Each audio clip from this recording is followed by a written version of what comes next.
ربنا ظلمنا أنفسنا وإن لم تغفر لنا وترحمنا لنكونن من الخاسرين আল্লাহ তাআলা মুষলধারে বৃষ্টি হয়, তোমার বান্দাগুলো নড়াচড়া করে না।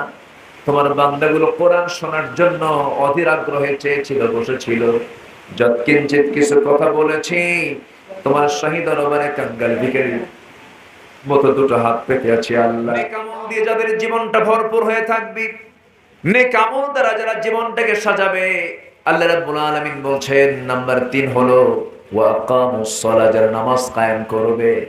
নামাজ আদায়ের কথা আল্লাহ রাব্বুল আলামিন গোটা কোরআনে বলেছেন মাত্র এক জায়গায়, ইন্না আ'তাইনাকাল কাউসার ফাসাল্লি লিরাব্বিকা ওয়ানহার ইন্না শানিআকা হুয়াল আবতার। এই শুধু সূরা কাউসার আল্লাহ রাব্বুল আলামিন নামাজ আদায়ের কথা বলেছেন, আর বাকি যত জায়গায় আল্লাহ রাব্বুল আলামিন নামাজের কথা বলেছেন, প্রত্যেকটা জায়গায় আল্লাহ রাব্বুল আলামিন নামাজ কায়েমের কথা বলেছেন, নামাজ প্রতিষ্ঠার কথা বলেছেন। আমার বন্ধুগণ, নামাজ কায়েমের যদি পরিবেশ যদি আজকে আমার দেশে যদি চালু থাকতো, নামাজ কায়েম যদি হয়ে যেত, অন্তত আমার দেশে এইরকম ধরনের পুকুর চুরি, সাগর চুরির দৃশ্য আমরা দেখতে পেতাম না। আজকের সমাজে আমরা আমাদের খেয়ানত দেখতে পেতাম না, মদের কোনো বার দেখতে পেতাম না, মদের কোনো দোকান দেখতে পেতাম না, পর্দাহীন একটা নারী আমরা রাস্তায় দেখতে পেতাম না। নামাজ কায়েম যেখানে থাকবে সেই জায়গায় আল্লাহর দ্বীন বিরোধী, ইসলাম বিরোধী কোনো কর্মকাণ্ড সেই সমাজে থাকতে পারে না। আমরা মুসলমান বটে, কিন্তু আমরা ইসলামের সমাজে কিন্তু নাই।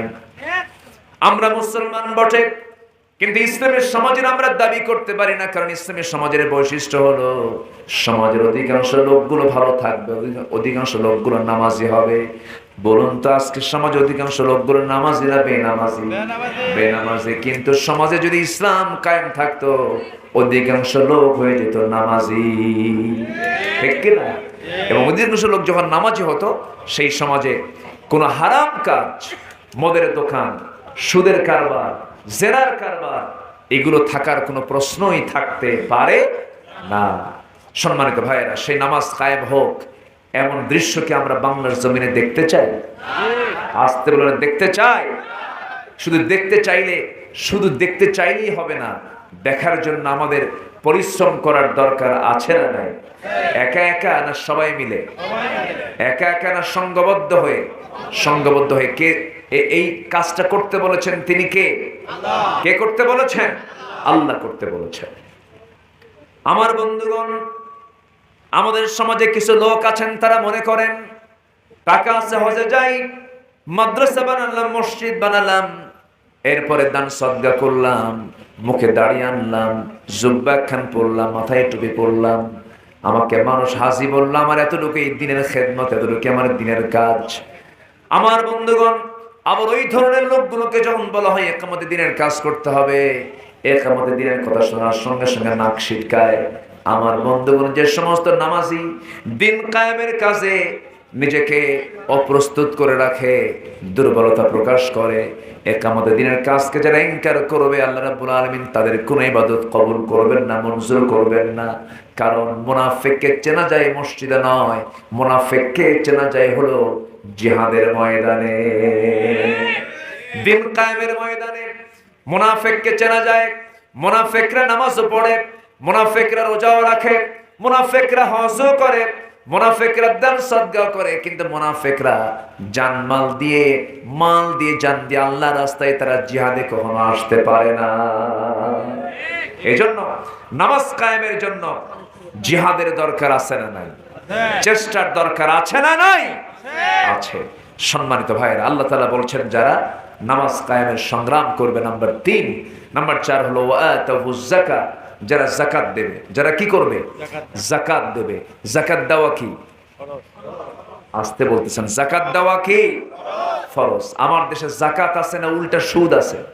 সুদ আছে। তাহলে এখানে আল্লাহ তাআলা যাকাতের ওয়াজ করেছেন, এখানে কিন্তু সুদের ওয়াজ বাদ পড়েনি। করব? কথা বলবো? এলাকাতে সুদ টুদ নাই? সুদ আছে? তাহলে না বলি, তাহলে থাক। যেহেতু সুদ আছে তাহলে এখানে এই পয়েন্ট থাক, এরকম কিছু করা যাবে না? তাহলে সুদ বাদ দিয়ে দিলাম। আপনি বাদ দিতে বললে তো আমি বাদ দেবো না, ঠিক কিনা? বাদ দেওয়া যাবে না তো। সুদের সাথে যাকাতের কোনো সম্পর্ক নাই। সুদ এবং যাকাত আকাশ জমিন তফাৎ। যারা সুদখোর তারা কখনো যাকাত দানকারী হতে পারে না। সম্মানিত ভাইয়েরা, আল্লাহ তাআলা এই 4টা কাজ করতে বললেন এবং বলেন এটা যদি করো তোমাদের জন্য আমার পক্ষ থেকে পুরস্কার আছে এবং তোমাদের কোনো ভয়ও নাই, তোমাদের কোনো চিন্তাও নাই। জোরে করো সুবহানাল্লাহ। ভয়ও নাই, চিন্তাও নাই। তাহলে ভয় যেখানে থাকবে না, চিন্তা যেখানে থাকবে না, সেখানে সুখ দিবেন কে? আল্লাহ। আল্লাহ তাআলা। এখন সেকেন্ড আয়াতে আসেন। এখন ঈমানদারকে ডাক দিচ্ছেন। এই আয়াতে আল্লাহ তাআলা যাকাতের কথা বলেছেন। এখন আল্লাহ তাআলা দেখেন কি বলতেছেন। আল্লাহ রাব্বুল আলামিন বলেন, ইয়া আইয়ুহাল্লাযীনা আমানু তাকুল্লাহা ওয়া যারু মা বাকিয়া মিনার রিবা ইন কুনতুম মুমিনিন।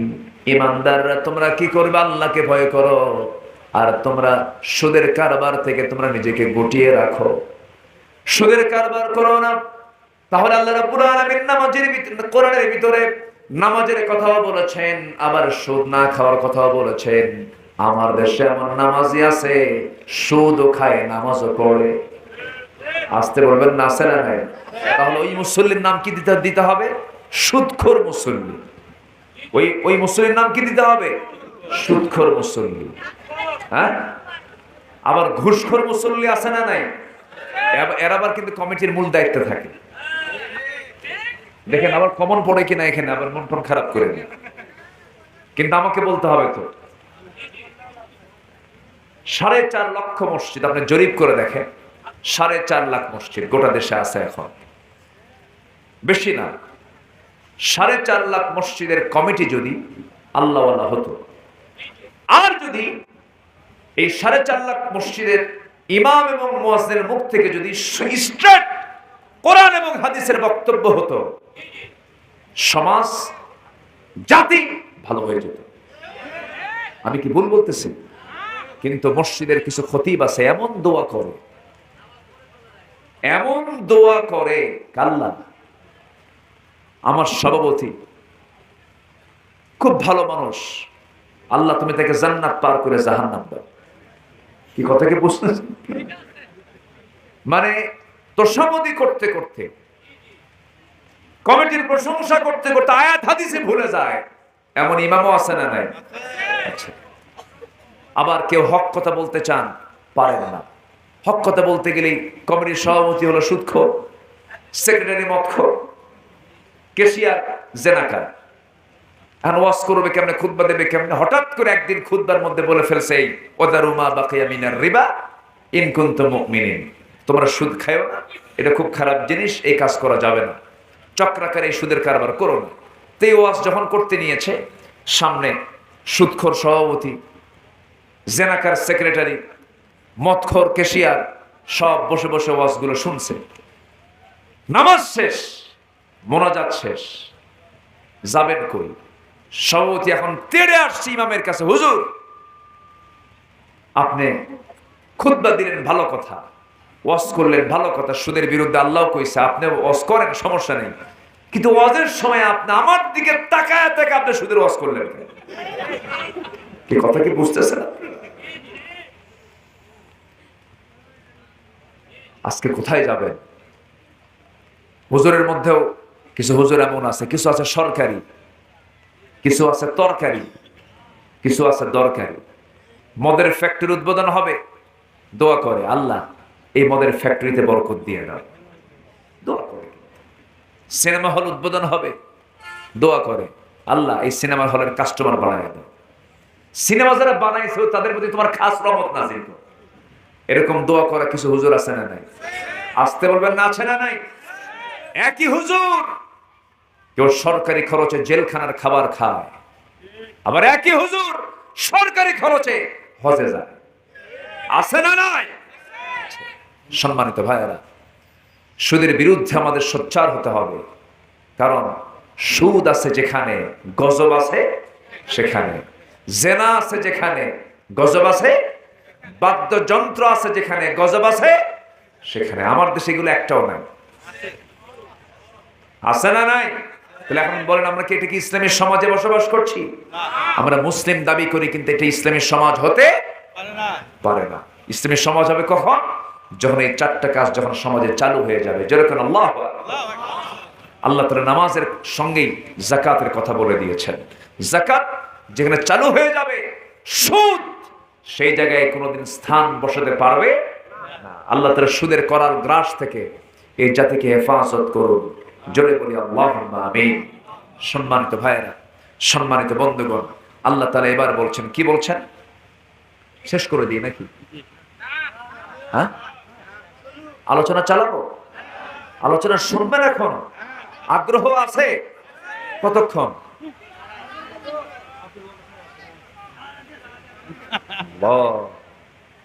কেউ তো ওঠে না, বুঝো? হ্যাঁ, কেউ ওঠে না তো। জি, উঠে যাবো কই? বৃষ্টি তো না। জি, আলহামদুলিল্লাহ, আল্লাহ কবুল করুন। জোরে বলি আল্লাহুম্মা আমিন। তাহলে আমরা নামাজি ইমানদার হব না বেনামাজি ইমানদার হব? কারা কারা নামাজি ইমানদার হবেন বলেন দেখি, হাত তোলেন। জোরে বলি ইয়া আল্লাহ, ইয়া রহমান, আমাদেরকে 5 ওয়াক্ত সালাত আদায় করার তৌফিক তুমি আল্লাহ দিয়ে দাও। জোরে বলি আমিন। আরো জোরে আমিন, আরো জোরে আমিন। সুদ দিতে চাচ্ছিল না প্রথম খলিফার আমলে। প্রথম খলিফাকে বলেন তো, বলেন। প্রথম খলিফার নাম, দ্বিতীয় খলিফার নাম ওমর। বহুদিন আগে এক মাহফিলে বললাম, ওমরে ফারুককে চিনেন কারা কারা? তো সামনে থেকে এক ছেলে দাঁড়ায় বলে, হুজুর আমি চিনি। কে? আমাদের বাড়ির দোতলায় ভাড়া থাকে। ছোট বাচ্চা তো, নাউজুবিল্লাহ, কমর কেন? ছোট বাচ্চা। আমি বললাম তুমি 100 পাইছো, কারণ ওর বুদ্ধি অনুযায়ী ও ঠিকই কইছে, কোনো সমস্যা নেই। কিন্তু অনেক বুড়া আছে চেনে না, আমাদের বুড়া হুজুর, বুড়া মুসলমান আছে, ওমর চেনে না। আছে না নাই? পোড়া কপাল। আবার অনেক বুদ্ধিজীবী আছে, সূরা ফাতিহা পড়তে পারে না। পার্লামেন্টে তেলাওয়াত করতে দিছে এক এমপি সাহেবকে, তেলাওয়াত করেন, কারি সাহেব আসে নেই, তেলাওয়াত করতে, কে হে আল্লাহ হে। শয়তান কয় তোর চাইতে আমার তেলাওয়াত ভালো আছে। আছে না নাই? এগুলো শিক্ষিত না, এগুলো মূর্খ, জাতির জন্য অভিশাপ। যে নেতৃত্বে কোরআন নাই, সে নেতৃত্বের মুখে আমরা জুতা মারি। যে নেতৃত্বে সুদ, যে নেতৃত্বে জেনা। যুবক, তোমার হাতে যারা মদের বোতল তুলে দেয়, তোমার হাতে যারা ইয়াবা তুলে দেয়, তোমার হাতে যারা জেনা করার জন্য নারী তুলে দেয়, ওদের মুখে জুতা মারো, ওদের মুখে থুতু মারো। ওই নেতৃত্ব ছেড়ে নামাজি নেতৃত্ব ধরো, নবীর নেতৃত্ব ধরো, জান্নাতের রাস্তা ক্লিয়ার করে নাও। আল্লাহ কবুল করুন। জোরে বলি আল্লাহুম্মা আমিন। শাসক ছিলেন তারাও তো শাসক ছিলেন। ইতিহাস এখনো হয়ে আছে, কিয়ামত পর্যন্ত তারা ইতিহাস হয়ে থাকবেন, অমর হয়ে থাকবেন। সাইয়েদনা ওমর ফারুক রাদিয়াল্লাহু তাআলা আনহুর শাসন আমল, আল্লাহু আকবার। জোরে বলি আল্লাহু আকবার। তারা সমাজে চালু করেছেন কিসের বিধান? কিসের বিধান? কিসের বিধান? প্রথম খলিফার আমলে দ্বিতীয় খলিফা ছিলেন চিফ জাস্টিস, প্রধান বিচারপতি। 2 বছর বিচারপতির চেয়ারে বসলেন, সকালে বসেন, সন্ধ্যায় যান, মাসে মাসে বেতন নেন। 2 বছর যাওয়ার পর আফসোস করে বলতেছেন, হায়রে এমন পদের চাকরি করলাম, বেতন নিলাম মাসে মাসে, কিন্তু আসামি পাইলাম না। কি পাইলাম না? আমার দেশের মানুষ বেশি না, এখন আসামি বেশি। কম কথা। খলিফার আমলে আসামি নাই, আর এখনকার যুগে কি বলেন? আসামি বেশি। তাহলে একটা কল্যাণ রাষ্ট্রের বৈশিষ্ট্য হলো আসামে বেশি হওয়া না আসামে কম হওয়া? মামলা বেশি হওয়া না মামলা কম হওয়া? আমার দেশের যে মামলাগুলো নৈতিক মামলা না অযথা মামলা? বলেন বলেন। গায়েবী, ঠিক আছে, জানি না, ফেরেশতাও জানে না। কে জানে না? ফেরেশতাও জানে না। কই বেশি না তো, সেঞ্চুরি তো হয়নি। কি করছেন আপনি? এই সময় মামলা খাবেন না তো কোন সময় মামলা খাবেন না?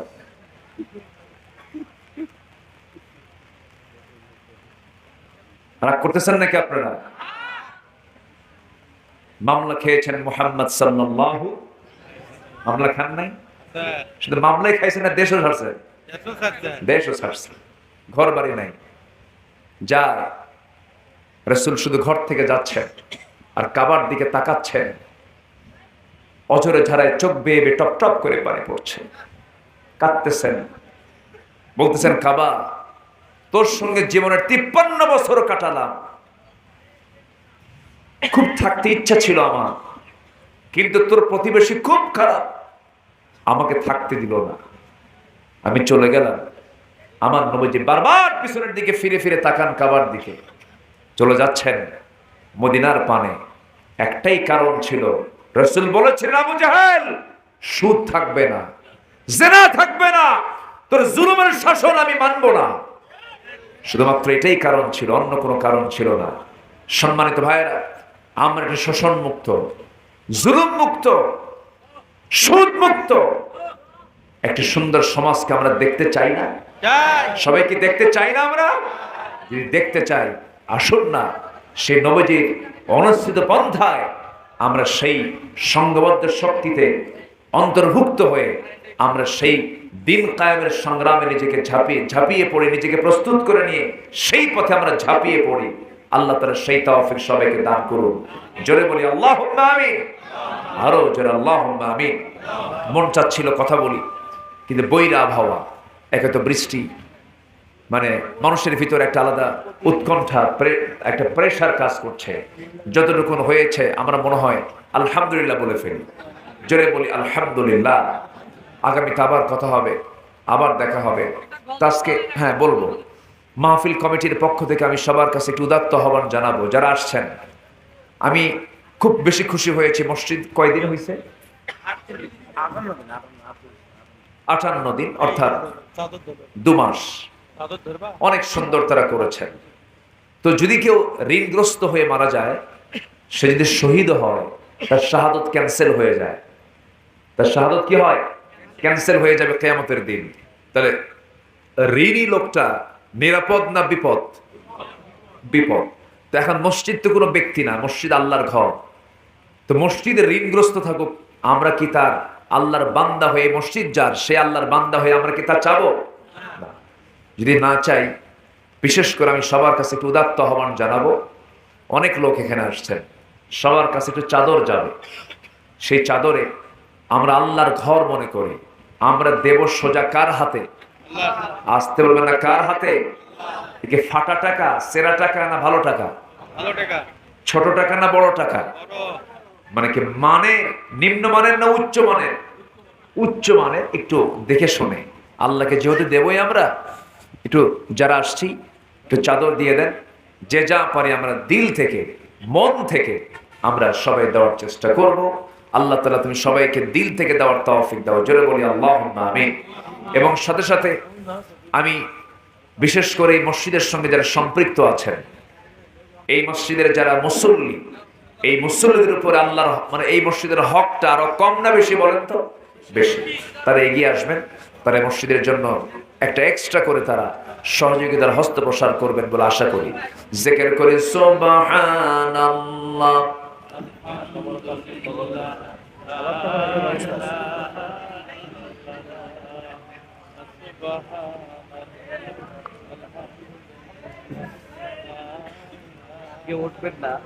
আমরা না উঠি, তাবারকের ব্যবস্থা মনে হয় করেছেন মাহফিল কমিটি। অনেক রাত করেছেন তারা। তো আপনি ক্ষুধার্ত, আপনি ক্ষুধা নিয়ে যাবেন, এটা কেমন কথা? মাহফিল কমিটি আপনাদের ক্ষুধা দূর করার জন্য তারা তাবারকের আয়োজন করেছেন। আমরা সবাই তাবারক নিয়ে যাব ইনশাআল্লাহ। এক মুরব্বী সবচেয়ে বড় নোট যেটা, এই দেশের সবচেয়ে বড় নোট কয় টাকার? 1000 টাকা। উনি মানে খুব চালাক মানুষ। আপনি বলছেন সবচেয়ে বড় নোট দিবেন, মানে দিবেন উনি সবচেয়ে বড় নোট দিয়েছেন, কিন্তু একটা দিয়েছেন। হ্যাঁ, একটা নোট তিনি দিয়েছেন 1000 টাকা। এখানে যদি প্রত্যেক ব্যক্তি যদি সবচেয়ে বড় নোট দেয়, আর কিছু লাগবে কত? একটা দেন, একটা কাগজই দেন, কিন্তু একটা নোট দেন। আরেকজন মুরব্বী 500 টাকা দিয়েছেন, আল্লাহ কবুল করুন, জোরে বলি আল্লাহুম্মা আমিন। তো এরকম করে যদি একটু মানসম্মত যদি অর্থ দান যদি আপনারা করতেন, বেশি কিছু লাগে না, আপনার জনপ্রতি যদি 500 টাকা করে যদি দেন, তাহলে মসজিদ কমিটির অনেকটা ঋণ লাঘব হয়ে যাবে। বহু টাকা তো বহু দিকে চলে যায়। একটা আমার একটা কথা আপনারা সবাই মনোযোগ দিয়ে শোনেন, আমি একটা গবেষণা করেছি। একটা হাদিসে আপনারা সবাই শুনেছেন, মান বানা মসজিদান বানাল্লাহু লাহু বাইতান ফিল জান্নাহ। যে ব্যক্তি সেজদার একটা জায়গা দেবে, মসজিদ না কিন্তু, মান বানা মসজিদান, যে ব্যক্তি সেজদার একটা জায়গা দেবে, আল্লাহ তাকে জান্নাতের একটা ঘর বানায় দেবে। মসজিদ না কিন্তু, মান বানা মসজিদান, যে ব্যক্তি একটা সেজদার জায়গা, মসজিদ মানে কি সেজদার জায়গা দেবে, সেটা হতে পারে একটা টাইলস ওয়ালা, ওই যে আছে না জায়নামাজ, টাইলস ওয়ালা জায়নামাজ আছে না? আচ্ছা, একটা টাইলস ওয়ালা জায়নামাজের দাম কত? হ্যাঁ, 1000-1200 টাকা।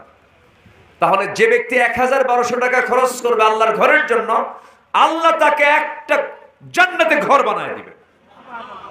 আমার কথা কি বোঝা গেল? তাহলে আমি তো মনে করি একটা চান্স আজকে, জান্নাতের মধ্যে একটা ঘর হবে আপনার, মাত্র জনপ্রতি যদি আপনি 1000 টাকা করে দিতে পারেন। আমি সবার কাছে উদাত্ত আহ্বান জানাবো। আর যারা বিশেষ যারা অর্থ দিচ্ছেন, তারা তো দিচ্ছেন আলহামদুলিল্লাহ। এটা কে দিল? 10,000 টাকা দিয়েছেন। মনিরুজ্জামান দিয়েছেন 10,000 টাকা নগদ। আল্লাহ কবুল করুন, জোরে বলি আল্লাহুম্মা আমিন।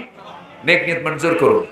আচ্ছা, কে? মনিরুজ্জামান 1000 টাকা। আর এটা দিল কে? 5,000 টাকা কে দিল? আব্দুল মালিক দিয়েছেন 5,000 টাকা। আল্লাহ কবুল করো, নেক নিয়ত কবুল করো, নেক নিয়ত মঞ্জুর করো, জোরে বলি আল্লাহুম্মা আমিন। আর কে আছেন? বৃষ্টি মনে হয় আজকে আর থামবে না। বৃষ্টিটা এরকম একটা লক্ষণ আমরা শুনেছি, একটু নিম্নচাপের একটা লক্ষণ আমাদের কানে আসছে। তো যাই হোক, আল্লাহ যে মাহফিলটা কবুল করে নিয়েছেন, বলি আলহামদুলিল্লাহ। জি, আরেকজন ভাই দিয়েছেন জায়নামাজ, একটা দিয়েছেন 1000 টাকা দিয়েছেন, আল্লাহ কবুল করে। জায়নামাজ কারা কারা দিবেন? আল্লাহর ঘরের জন্য একটা টাইলস ওয়ালা জায়নামাজ দিবেন, আল্লাহর কাছ থেকে জান্নাতের একটা ঘর বুঝে নেবেন। আমি তাহাজ্জুদের সময় কথাটা বলে গেলাম, সবাই দিবেন ইনশাআল্লাহ। জিকির করে সুবহানাল্লাহ, আলহামদুলিল্লাহ, আরো জোরে লা ইলাহা।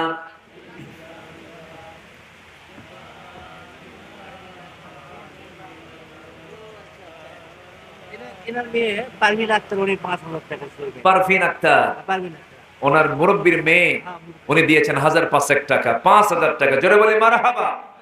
5টা টাইলস ওয়ালা জায়নামাজের দাম দিয়েছেন। আল্লাহ তুমি তার দানকে কবুল করো, জোরে বলি আল্লাহুম্মা আমিন। আমার একটা ব্যক্তিগত আমল আপনাকে বলে যাই। আমার কাছে যখন কেউ মসজিদের কোনো কিছু চাইতে আসে, আমি তখন ওই হাদিসের দিকে তাকাই। যে ব্যক্তি নামাজের একটা জায়গা দেবে, আল্লাহ তাআলা তাকে জান্নাতে একটা ঘর বানায় দিবে। মসজিদ মানে হলো সেজদার জায়গা। সেজদার জায়গা একটা মানুষের নামাজ পড়তে যে সেজদার জায়গা, এতটুকু জায়গার ব্যবস্থা যে ব্যক্তি করে দেবে, তখন আমি একটা টাইলসের দাম দিয়ে দিই। যে আসে অন্তত আমি এটা বাদ দিই। তো এই আমলটা আমরা শিখবো। যদি কারো জীবনে এরকম যদি 200টা সেজদার জায়গার দাম যদি দেওয়া থাকে, আল্লাহর কাছে গিয়ে যদি বলেন, আল্লাহ তুমি কি এর মধ্যে একটাও জায়গা একটাও কবুল করবে না, বাস আমার জন্য বিশাল নাজাতের কারণ হয়ে যাবে। আল্লাহ তুমি সবাইকে সহি নিয়তে দান করার তৌফিক দিয়ে দাও, জোরে বলি আল্লাহুম্মা আমিন। আমরা সময় আর বাড়াবো না, কারণ এই পানি ধীরে ধীরে নিচে এসে সবার বসার জায়গাটা ভিজে যাবে। আমি আর কষ্ট দেব না। আমরা দোয়ার দিকে আস্তে আস্তে চলে যাব। আলহামদুলিল্লাহ, মাহফিল কমিটি অত্যন্ত বিচক্ষণতার পরিচয় দিয়েছে। তারা এই উপরে ত্রিপলটা না রাখলে পরে বড় বেকায়দা হয়ে যেত। জি, আসুন আমরা এখন দোয়া করি নাকি? দোয়া, আচ্ছা, আল্লাহুম্মা আমিন। আব্বা আম্মার জন্য কি দোয়া তাও শিখিয়ে দিয়েছো। রব্বিরহামহুমা কামা রাব্বায়ানি সগীরা। রব্বিরহামহুমা কামা রব্বায়ানি সগীরা রব্বিরহামহুমা কামা রব্বায়ানি সগীরা। আল্লাহ তাআলা বিশেষ করে মাহফিলটার আয়োজন করলেন যারা, কষ্ট করে আসলেন যারা, বিনিময়ে কিয়ামতের কঠিন ময়দান যেদিন কেউ কাউকে চিনবে না, এমনকি মা সন্তানকে পর্যন্ত স্বীকার করে বসবে, যেদিন মানুষ কাঁদতে কাঁদতে চোখের পানিগুলো পড়ে যাবে, চোখ থেকে রক্ত বের হওয়া শুরু হয়ে যাবে, সেই কঠিন মুসিবতের দিন এ মাহফিল সবার জন্য নাজাতের মাধ্যম তুমি আল্লাহ বানায় দিও। আল্লাহ তাআলা মসজিদ তোমার ঘর, তোমার ঘর যারা বানিয়েছে তুমি আল্লাহ তাদের জন্য জান্নাতের ঘর বানায় দাও। এই মসজিদকে কবুল করে নাও, কমিটির মেম্বার ভাইদেরকে তুমি আল্লাহ কবুল আর মঞ্জুর করে নাও, এই মসজিদের সকল মুসল্লিকে কবুল করে নাও। আমার সঙ্গে আমিন আমিন যারা করছেন সবার আমিনকে তুমি দয়া করে কবুল আর মঞ্জুর করে নাও। আশেপাশে কত মাইয়াত শুয়ে আছেন কবরবাসী, সমস্ত আযাব মাফ করে দাও, কবরগুলোকে জান্নাতের টুকরা বানায় দাও। দুনিয়া থেকে কোন দিন বিদায় নেব জানি না, যেদিন মরে যাব রে টান মেরে আমাকে ঘর থেকে বের করে দেবে, জীবনের শেষ গোসলটা হয়ে যাবে, মরা মুখ সব দেখে দেখে চলে যাবে, কবরে শোয়া দেবী, বাঁশ চাপা দেবে, মাটি চাপা দেবে, ওই যে বিদায় দিয়ে দেবে, আর কোনোদিন কেউ খোঁজ নিতে যাবে না। ও আল্লাহ, 24 ঘন্টা যাবে না, মাথার চুলগুলো খসে খসে পড়বে, এই বৃষ্টির ভিতরে কবরে রেখে আসবে, কবরটা পানি দিয়ে ভিজে যাবে, ভরে যাবে, আমি লাশ ওই কবরের মাটিতে পানির মধ্যে ভাসতে থাকবো। এত দুর্বল আমার দেহ, বাঁশ পচার আগে আমার দেহ পচে শেষ হয়ে যাবে রে। সে অন্তিম সময় যখন চলে আসবে, জবানে জারি করে দিও লা ইলাহা ইল্লাল্লাহু মুহাম্মাদুর রাসূলুল্লাহ। আসসালামু আলাইকুম ওয়া রাহমাতুল্লাহি ওয়া বারাকাতুহু। সবাই